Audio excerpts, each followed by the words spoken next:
this computer. Cool. I've never recorded these before. I've always just like had epic conversations with people and then wished I've recorded them. There you go. It's a great idea. I was intrigued when we were having this little Facebook Messenger conversation. You were like, let's have a get to know you call and let's record it. I'm like, sure, what the heck? I know. Like, and if it sucks, we won't we won't show anybody. But like, it probably won't. Well, I had heard your.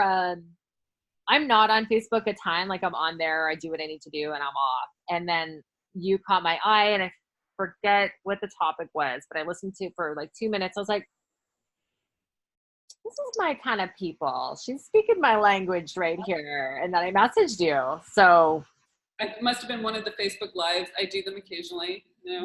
I would love to know. So I am busting through my idea that like woo-woo doesn't make sense in the real world. And like what I'm starting to see is that is so not the case anymore.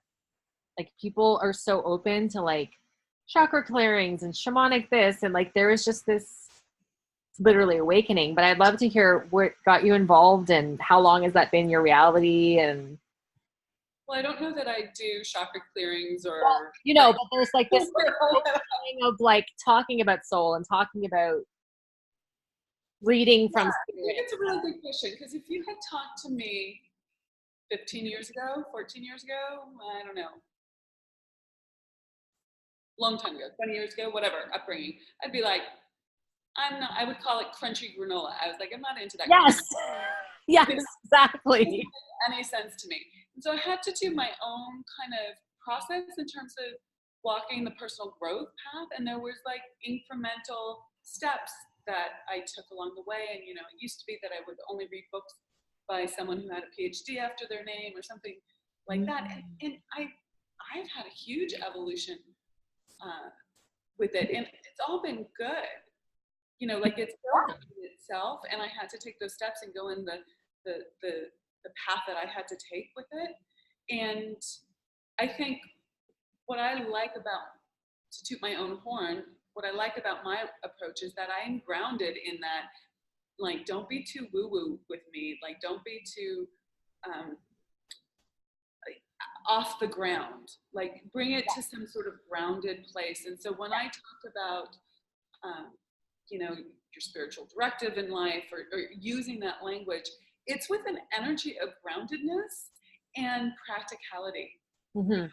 I know you're a coach too, if I'm coaching a client and I'm using universal law or the laws of success, these foundational principles, the law of cause and effect is not woo-woo. It's very practical. You want to make more money? I can tell you exactly how to do that, right? There is a cause to that effect. Yes. And you make it really complicated and you make it really hard because you don't want to do that. Okay. And you're running around over here. But so I will use these principles to help people with, well, this is the action that's going to get this result.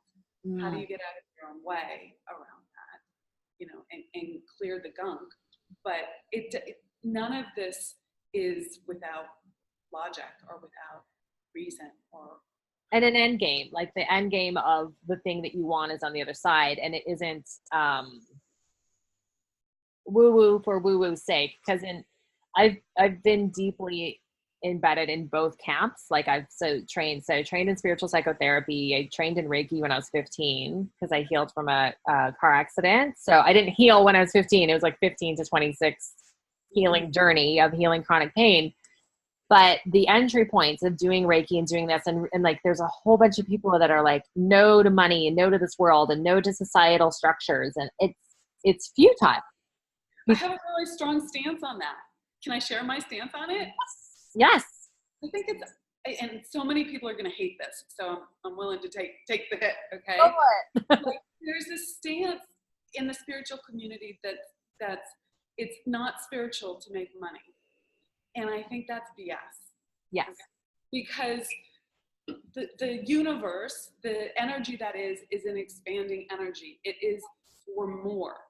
And if you don't have the means to expand your life, meaning you don't have the money to do the expanded things that you want to do, act on that idea, go give money to charity, go on that trip that where you go help people and you impact. If you don't have money for all of that, you don't have money for a nice place to live and food on your table, Yep. not growth. That's fighting the universal law of expansion. And so it's contrary to what spirit wants is how I see it. I 100% agree. And I personally went that road. I was like, no to living in a van, no judgment, but it wasn't for me. So then like my other life was being a professional singer, engaging with the music business and going, not liking the either being totally owned by a company and signing up for 5 years and having no control. And then equally, if you're going to go it on your own, living out of a van, like it was the smoking laws in bars didn't pass. So it'd be like smoky bars and staying up at night. And that the idea of that life did not work for me. But I was like, I want to be comfortable. I want to feel good. I don't think that's selfish. I don't think that's vain. It's not vain to be beautiful either. It's not vain to have nice things. It's expressions of divinity in form. Correct. 100%. Right. 100%. And so my intuition wasn't like being entitled. It was, there's a life for you where you're taken care of in order for you to do the thing you're here to do, in order for that thing that lights you up to be literally funded, fueled by energy itself, which is money is currency, right? So, and so you're absolutely right. So that whole, like, it's not spiritual or it's not loving. Right. Or it's selfish or it's greedy or it's whatever. Yeah. It's an old you just said though, I'm totally copying this, divinity in form, because that's exactly it. I mean, beauty is a form of divinity, and I create beauty in my space. You have a beautiful space. Like it's part of an expression of divinity.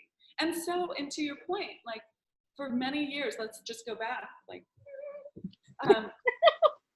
I would not have dressed nicely. I wouldn't have put on jewelry. I wouldn't have put on makeup. I was the woman with comfortable shoes. I'm still wearing comfortable shoes, but they're second. But I learned not that long ago. I mean, I would say in the last 5-6 years that, I get to get my hair done. I get to dress nicely. I get to get my nails done. Like, that is not just a deservability or worthiness issue, which it is, but it is an expression of divinity in form, to use your language, right? Yeah. And when we don't treat ourselves as an expression of divinity in form, then it's like we're thumbing our nose at spirit. That's not nice, No, and that's not loving. And that's the thing about love. And you need the money. Just a full thought there. I needed the money to get my nails done and get my hair done. And I know, right? Okay. And then you're funding someone else's dream. Correct. So there's a little girl who's like, I'm going to do hair.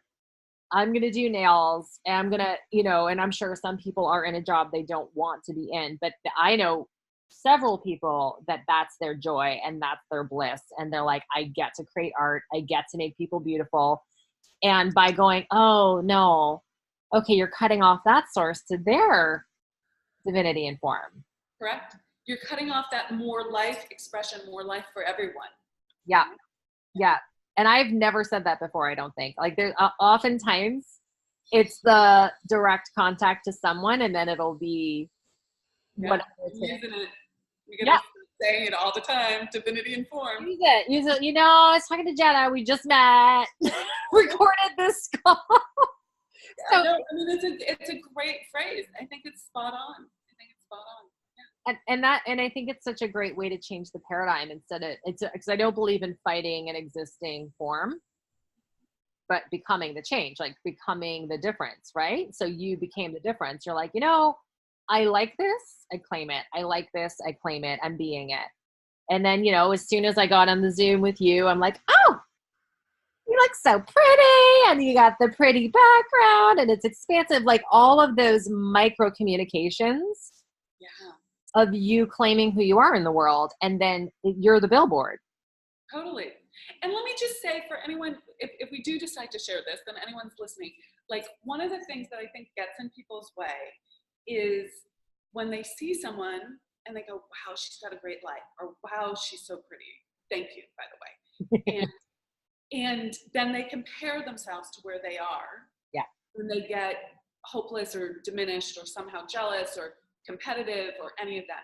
The trick for me, because, I see people, living bigger lives than I live, right? And the trick for me is recognizing, and I'm sure people have heard this already, but I'm just going to repeat it, recognizing that that's a call of desire. Yeah. It's a call of where you want to go, where you actually are going if you get out of your way and do things differently, okay? And then it's like, oh yeah, that's just a call of desire, great. And then you bring it back to your current place. So what's the next thing that I need to do now? And like what I said earlier was like, I had to learn how to go get my nails done, right? Like it's not like I'd never had a manicure before in my life, like, cause I had, okay? Yeah. But to do that on a regular basis, to not feel guilty about spending money on myself that way, to always have my nails looking nice, to book that appointment weeks in advance, and then it was the hair, and then it was the clothes, and then it was the jewelry, right? All of that. But I didn't start here. I started with this little micro step. Yeah. And I think that's really, for me, when I see someone who's there, I'm like, okay, what's the first thing I need to do here? To become, it's like a movie trailer to the future you. And in my language, it's like, so in psychotherapy, we can talk about each other's back. This is the funniest thing to record this. And like, we don't know each other at all. But I want to show people how easy it is to get to know people and just see someone think that's my people and say hi and put out an invitation and be clear. Can I speak to that? Because in our little we had 3 or 4 Facebook chat, like very short. You said, hey, you want to record that call, blah, blah, blah, blah. And it first started off as a Facebook Live. And I was like, sure. And your response was like so many people saying no. So many people are, I don't know, I forget the language you use, but I to fill in the blanks, well, I'll hand it over to you. But it was offended or competitive or insecure. There's an agenda to like, not just like connect and play and discover. And then that agenda kind of like makes the whole thing. And then you were just like, yeah, you didn't know what you're getting into. Like neither of us did because we were co-creating it, but that willingness to just go, yeah. I feel energy, and the energy that I felt was just so clean and clear and true. And I'm like, sure, there's no wonkiness here. There's no, there was no grabby, I want something from this that would, even if you want something from an experience, that's fine. We all want, desire is great, but as long as it's clear and above board and there's not like a double message or like you're saying one thing, but you really mean something else. Like it's very clean. I was like, sure, I feel nothing weird about this. Let's do it. Yeah. And I'm so happy you did, because the first time it's me, I know. We'll be like, oh. So, okay. So I'll tell you like my past, but I want to hear about yours as well. Cause we have a bit of it that, in spiritual psychotherapy training or psychotherapy in general, it's the idea of shadow. Mm-hmm. Just want to like wrap around so that people have a real sense of this term. So shadow is like what you deny, repress. It's unlovable. So it's like, oh, that person's selfish. So you project it on someone else and you reject them because of the thing, but it's actually something in you to be loved.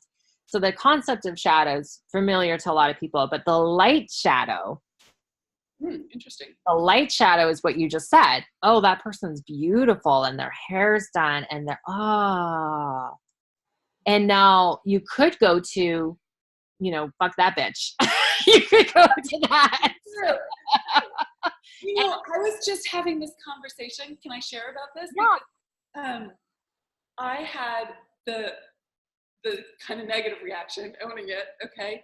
I was talking to someone recently about this person that we both know. It was a client of this other person's, okay? And I happened to, it's a small world, whatever. It is, yeah.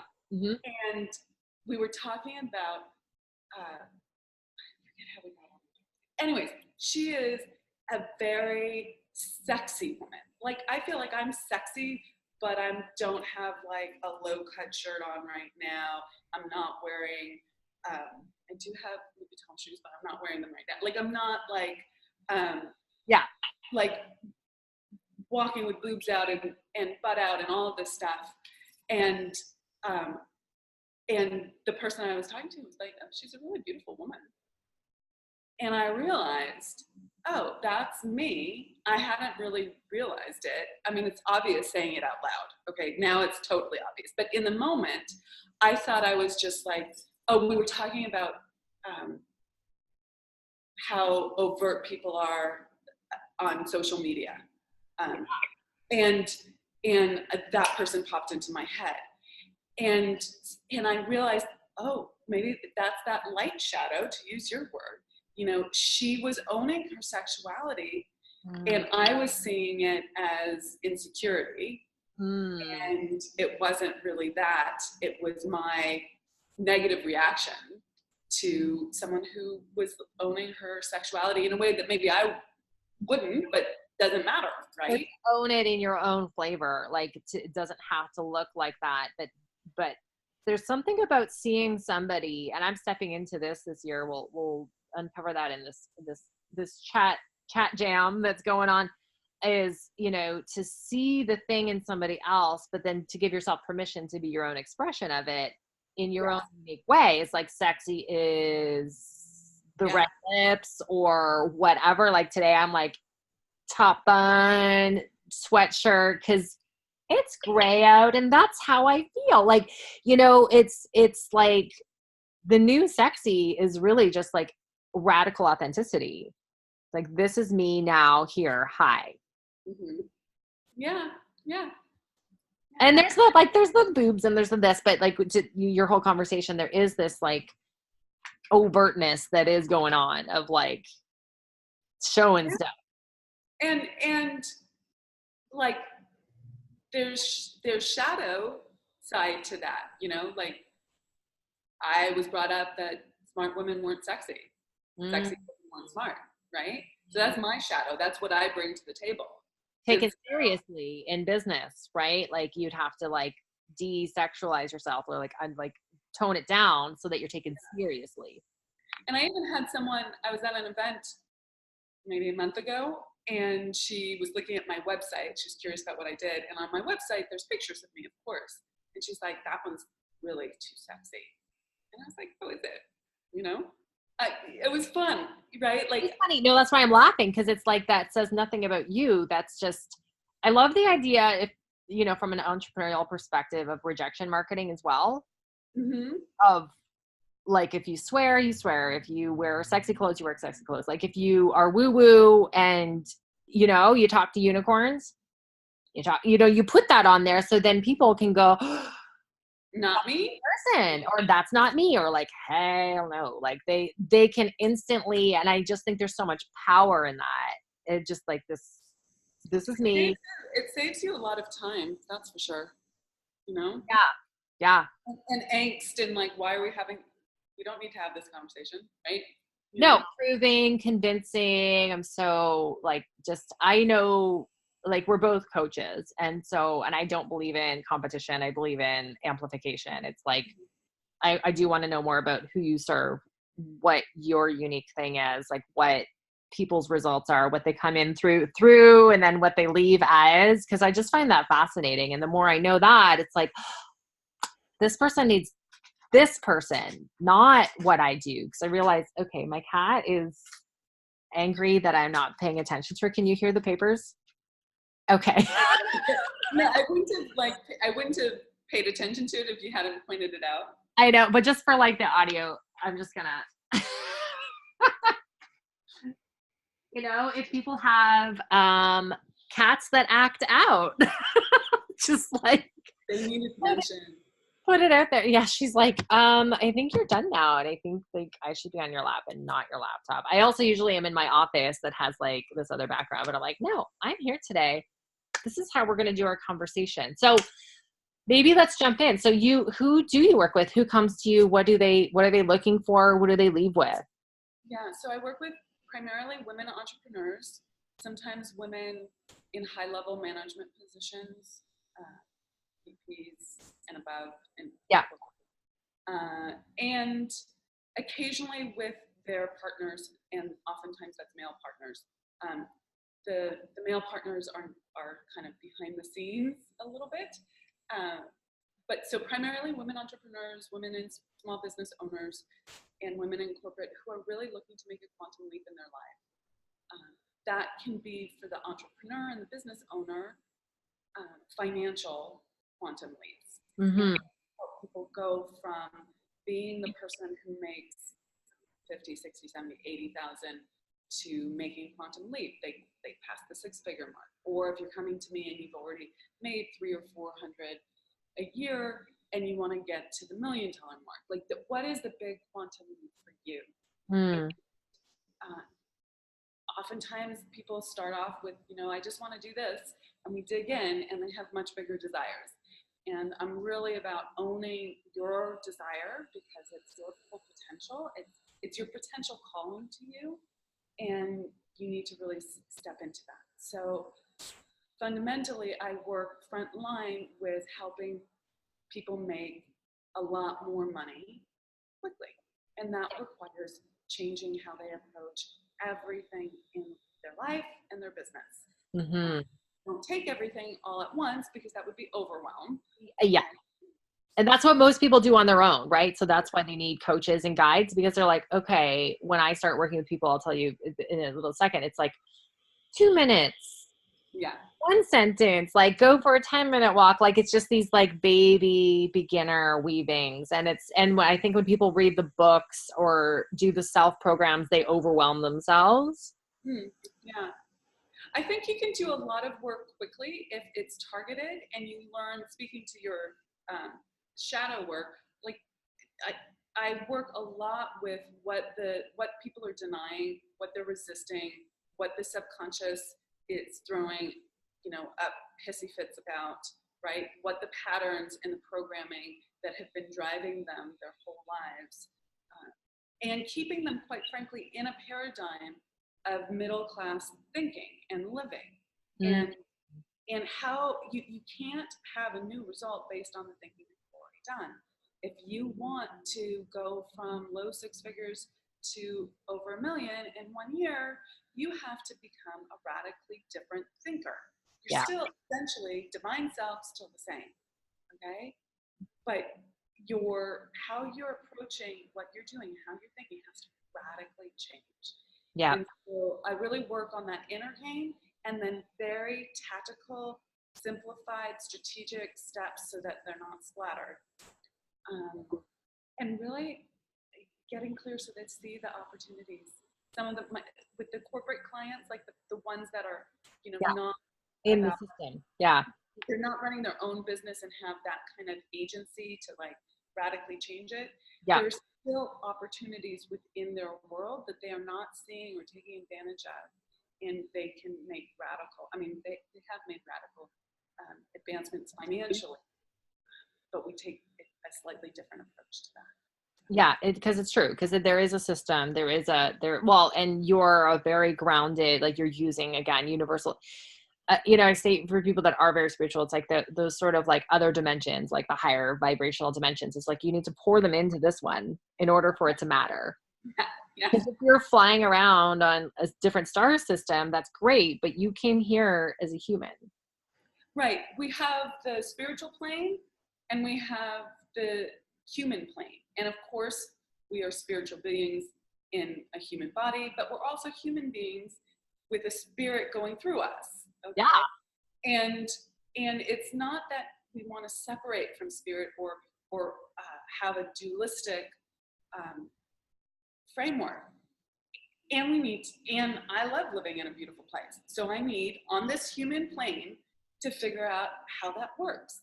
and how to integrate it with my spiritual self. Yes. And to me, they're not different. Yeah, that's the same thing. It's that they're expressions of one another. It's like my circulatory system and my nervous system are different. They have different roles, but they kind of need to work together. So, kind of. Yes. So that's so great. So you like, and I love the specificity of, what, and I know you'll say this of your clients' success is that you work on the money, but as you had said, and that's sort of my sweet spot is like that, like soul purpose, radiating through them, speaking to them through what lights them up. And then what also is going to be the most vulnerable because it matters the most. Yeah. And that's where people get stuck. Yeah, absolutely. For me, it's less about, I want to hear about how you navigate this. It's less about helping them find, my front door is less about helping them find their soul purpose. Yeah. Though there is a lot of fine tuning behind the scenes around that, it really is about like that first door that they walk into with me to work with me is it's really like, Amira, I'm ready. I'm ready not to be playing at the same level. I'm ready not to make incremental progress. I'm ready for a lot quicker.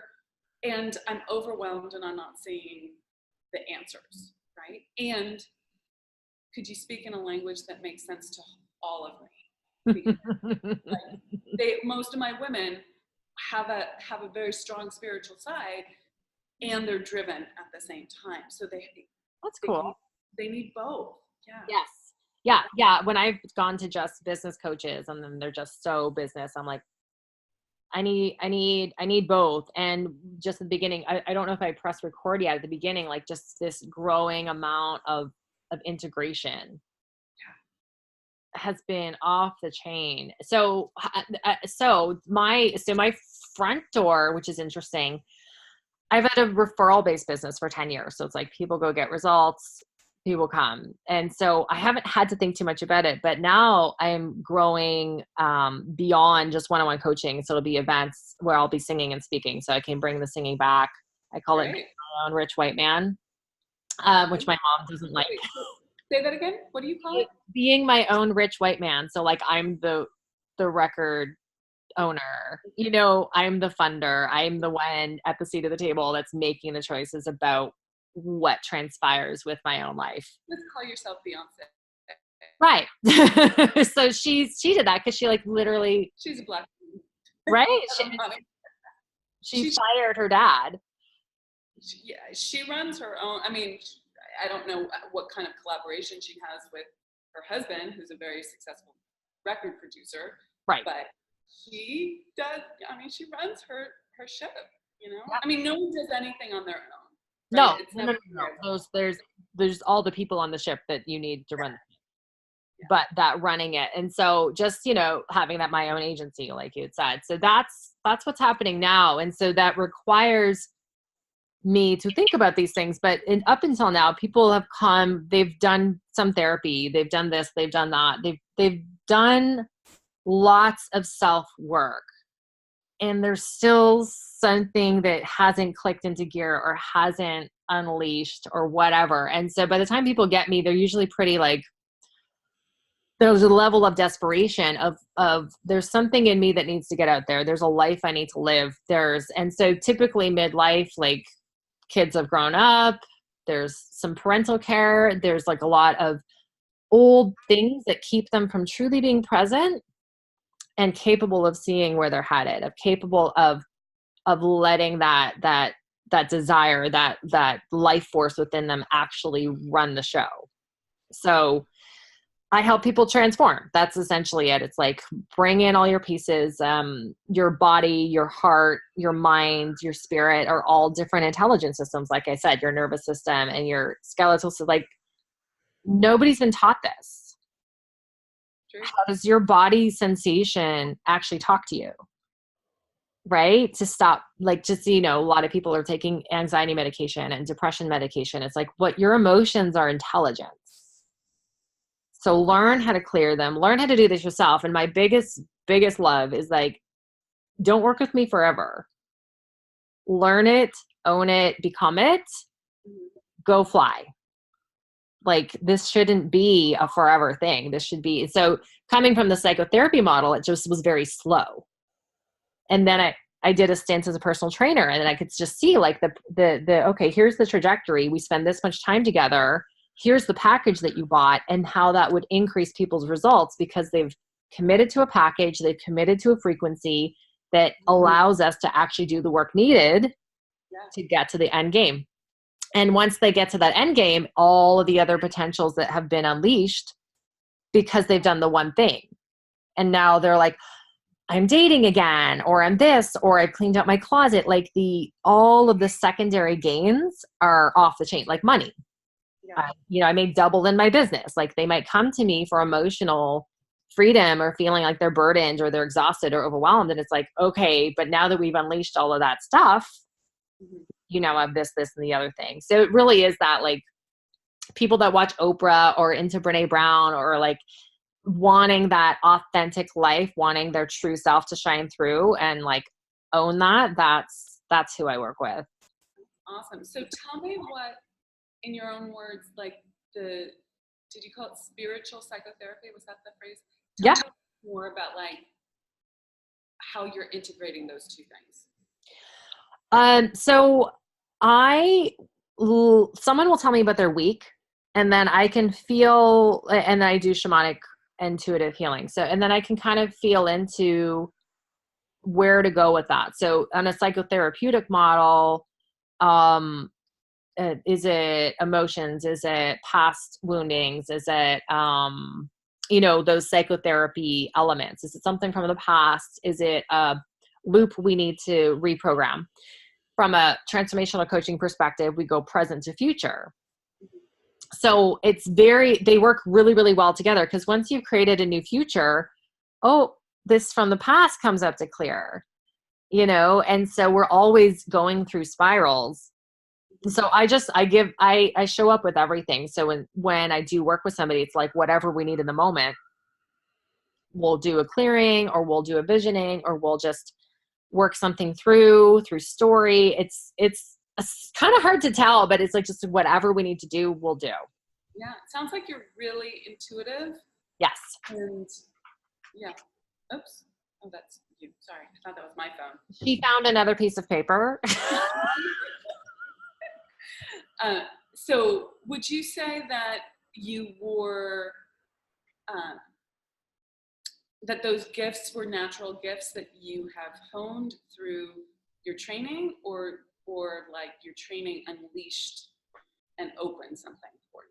100% unleashed and open, because being empathic and aware and all of these things when you're young is a problem because like most adults, and this is what's funny, is like I say, I'm a parent for other adults. It's like, how do we actually grow ourselves up? How do we actually, because I had to learn this myself. So I was always aware of energetics, and I was empathic. My great grandmother was like, something was wrong with her foot.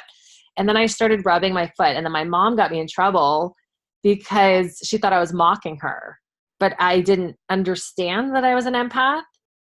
So I'm like rubbing my foot thinking, oh, my foot feels weird. But got this empathy. Interesting, yeah. Yeah. So what all of my training helped me to do is just friggin' make sense of things, because I didn't know how to, there's highly sensitive people and there's empaths, and this is something a lot of people are talking about now, but you don't have to have it rule your life. Mm-hmm. Like it's a superpower, but it isn't a superpower to a lot of people because they're just so permeable and they're so like picking up on everything, or they think caring means carrying, or they feel so deeply. Do you find that a lot of your clients are of that ilk, the people coming to you? Yeah, the ones that I love working with are like the sensitive powerhouses. So they seem like they have it all together.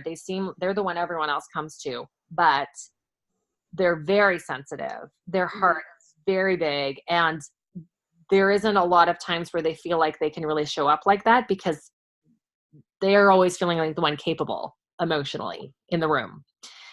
And so that's an awesome thing to reframe, right? Like how to receive, how to not be the one who has it all together. So that's often the thing that I'm really working with people on. Cool. Yeah. Yeah. As that woman, I know exactly what that is. Right? Yeah. Totally. Because I mean, I'm still a work in progress around that. But like there's if you use the Enneagram system, I think I'm a 3. I think that's what I am. It's like I got the good front, right? I can hold space for people. I'm a good leader. I can direct. I have that. And how do you have that and still be open to conversation? Open, like when I say conversation, like open, really open. Yeah. And it's definitely a work in progress. I have to say, like that is a. You know what? I think it's the first time ever where we've been capable. So a woman, in the world, right? So like when we're like, I'm going to be in the system, I'm going to be in business, I'm going to have these, I'm going to work within the system to actually be, I call it an open-hearted powerhouse. Mm-hmm. This is new territory. Yeah. Because the power would come from the armor. The power would come from the, I've got it together. I'm on, here I am, here's my storefront. But to have all of these things come out now with the Brene Brown work and the vulnerability and be just like, whoa,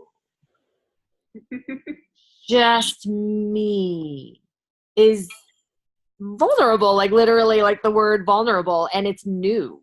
I think we're actually creating it right now. I think it's this fresh, alive creation. And not a lot of people have been able to be models because it hasn't been possible. Like 2 generations ago, my grandmother couldn't get a loan because she was a woman. Yeah, it's true. It's absolutely true. One of the things that I think is that I've been playing with a lot around this very thing is that having secrets from the world, things that you are afraid someone else is going to see, is, guilt, shame, whatever, like, is what I think forces the inauthenticity or the need for the armor or whatever you want to call that if there are not that I'm not advocating for putting all your personal life out in the world, but if you don't live in such a way that your personal life, if the world found out about it, would shame you, or you'd feel guilty about it, or you'd feel small, you have nothing to hide. And that's a totally different stance in the world than having to like make sure you're putting on this good front, because what if they find out that you're falling apart, or you're this, or you're that? I just started doing, I've only done one. I have plans to do more, and I haven't. But like I just did a Facebook Live last week on exhaustion, because there's some physical thing going on with me that's then aggravated by how I live my life, right?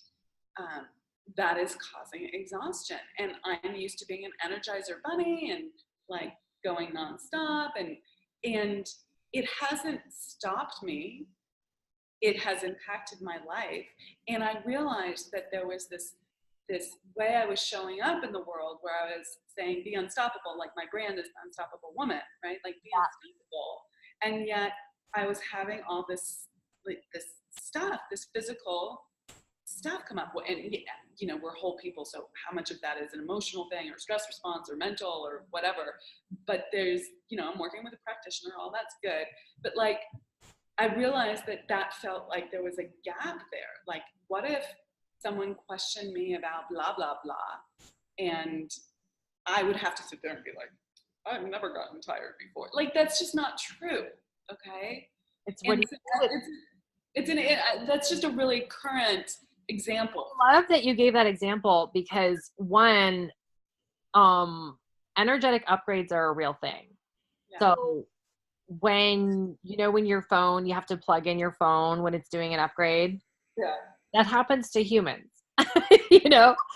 Oh, that is really good, Jenna. I just want to say, I'm going to cough on the water. But that's really good. That's why we're having this conversation. That's the reason we're talking. I just got my nugget. Thank you. Yay! I'm gonna let you Yeah. digest. It's funny when we have like a, because it's like your body couldn't help but go, even though Yeah, you're water. in the water, you know. Like, excuse That's exactly right. There's so much that's upgrading in my life, and it's positive. Yeah. I want you to finish the sentence, but I think what you're going to say, it's positive, but it requires more energy. Also, like, you need to be plugged in more in a different way. It requires Yes. it requires a slowdown of the systems that aren't required for the upgrade. Yeah. So when you have the flu, all of these microsystems are active. They are freaking productive little buggers. Yeah. Keeping you alive. And so, if you need to have a nap, that is the most productive thing to do to let them do their job. Yeah, totally. So there's the microorganisms, and then there's the energetic systems, right? So when you're saying, it's like, you've obviously said yes to something bigger, and the quickest, most easy, divine, right, expansive path, the expansion is like, she just needs to shut down and slow and calm while we do this. Yeah, that's really good. I love that. I mean, the message that I've been getting over and over and over again is open and receive, trust and surrender. Yes. You know, like, and the surrender bit is, you know, always the challenging bit for me. But surrender doesn't mean giving up. It means this other. But it does mean, you know, the law of sacrifice says you need to give something up of a lower nature to let in something of a higher nature. And if I'm at that energetic up leveling where I'm letting in something of a higher nature, which I absolutely am right now, I have to let go of things of a lower nature. Is, you know, holding on to the control, right? Yeah, it's like something you want to essentially get rid of anyways, and not rid of, that's not necessarily what I want to say with that, but to allow all systems to align to the vision. Yeah. Because if we think we have to be in control all the time, okay, how much energy is being leaked? Huge amounts. Oh my God. Beyonce, and you're sweeping the deck because it's not getting done right. No, that's wrong. Not a good use of time. Totally. Energy leaks are huge. Yeah, I love it. That's beautiful. Thank you. Cool. Well, this has been so much fun. I had no expectations, but I was just like, I like this chick. She's cool. I want to start capturing moments like this, because I feel like when I was saying about models of like this open-hearted powerhouse, a stable, financially secure business person who's like letting spirit fuel the creations and being like a whole integrated human. Like, showing more examples of that is sort of, I guess, a passion project of mine. Because, you know, when we work with people one-on-one and everything's so behind the scenes, it's like, you don't get to see what happens in Jenna land until you pay XYZ. And what if it wasn't that? Yeah. Would you like to, if we post this on Facebook, would you like to share with my audience how they can find you more and vice versa? Okay. So how can they find you? So you can absolutely connect me through my website. So Jenna Smith Coaching, my name, coaching.com. And right on there, there's a pop-up that says, hey, you can talk to me. You can do that, or you could book a call direct. So there's lots of ways to connect on there.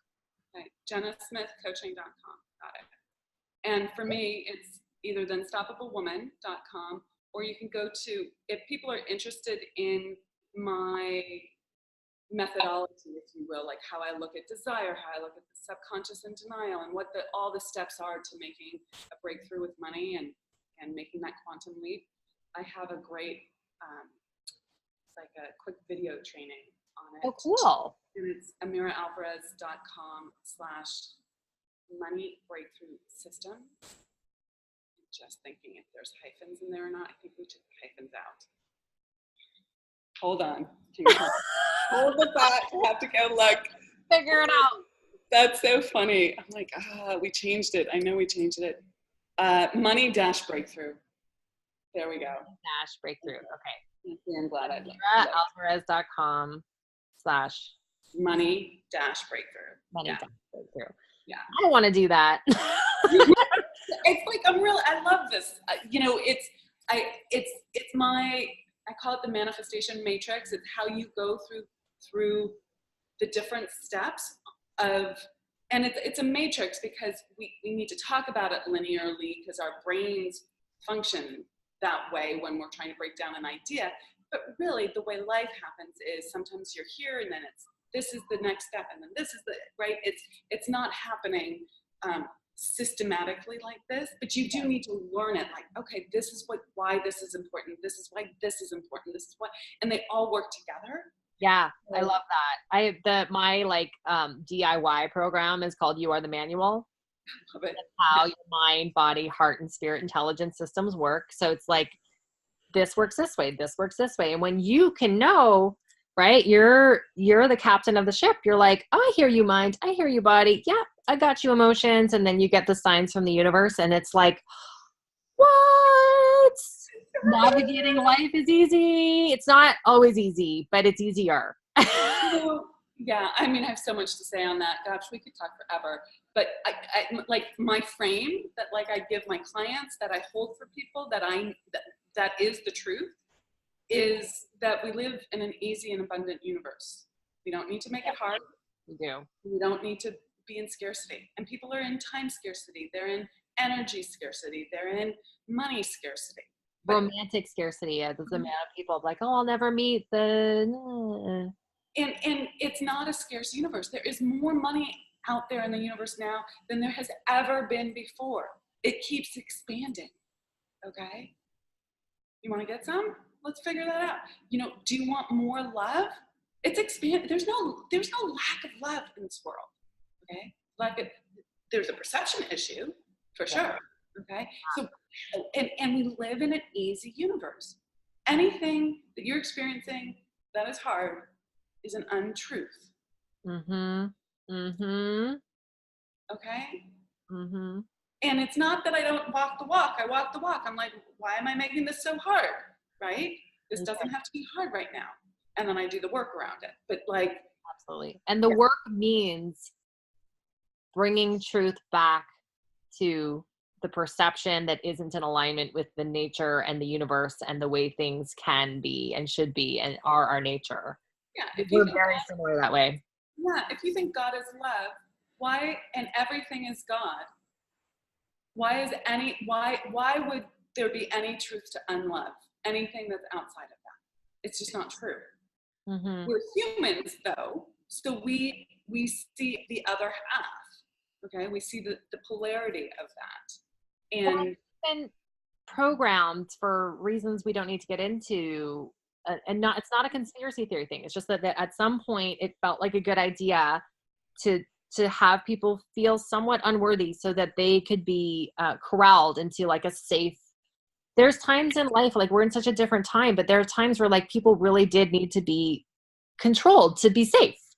And we're not there anymore. Like we can feel worthy and powerful and all the things and be directed to and be safe, all these things. We don't have to feel unworthy. That's right. And we don't have to be driven by that programming. By that, oh, I need to and whip myself, because honestly, that does not motivate me whatsoever. It has to be like, what's going to feel really good after this? Like, I'm like Care Bear motivation. It's like. Cool. Amazing. Jenna, this was so much fun. Yay. Okay, so thank you for the great idea and the inspiration to do this. Like that was all you, and I just said yes. So I'm like, and I hope we stay friends. I would love to.